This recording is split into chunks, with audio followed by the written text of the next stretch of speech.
What's up, guys? Welcome back to my channel. My name is Sergey. In this English language video, I'm going to show you guys one possible visualization of different art styles. You know that trend where a creator draws a single portrait in 4 different styles? Well, I decided to do something more educational that I could use as a teacher at school. I decided to draw a portrait in 16 actual historical art styles. So let's go over them quickly, one by one. Now, I tried placing them in a more or less chronological order, starting with the Gothic art and moving further in time clockwise.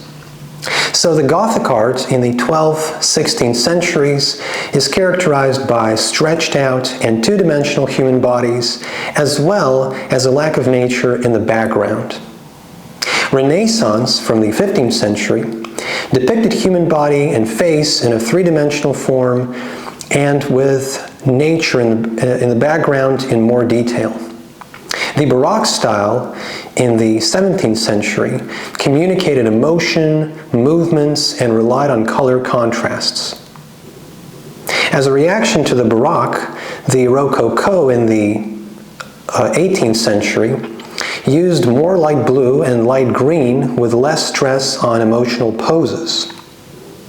In the 19th century, realism preferred painting trivial situations. Impressionism in the same century wanted to maintain a realistic depiction of the subject matter, but through visible brushstrokes. These are, of course, pencil strokes. In the end of the 19th century, Post-Impressionism, on the other hand, cared less for realism and experimented with vivid color and light.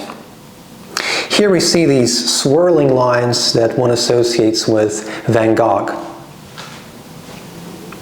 Next up, symbolism preoccupied itself with visualizing its content through symbols. The Jugendstil deployed curvy lines and had pronounced contours.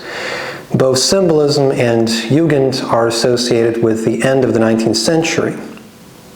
Abstractionism employs basic shapes and lines instead of realistically mirroring what the artist sees.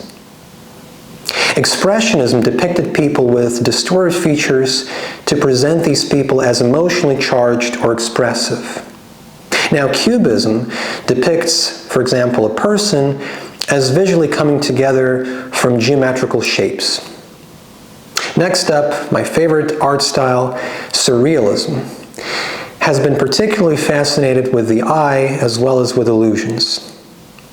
Here I drew an association of an eye with a snail, an association that one might encounter in a dream.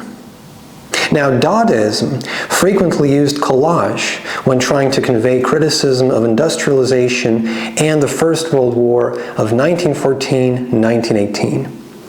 And I should point out that neither of these things are hand-drawn. This is taken from the internet. I printed this out, and this is actually a cutout from a periodical. After the Second World War, pop art emerged to address consumerism and constant advertisement. For example, Roy Lichtenstein deliberately depicted his images as though they appear in a comic book. So you see a lack of shade, but at the same time, some thick outlines.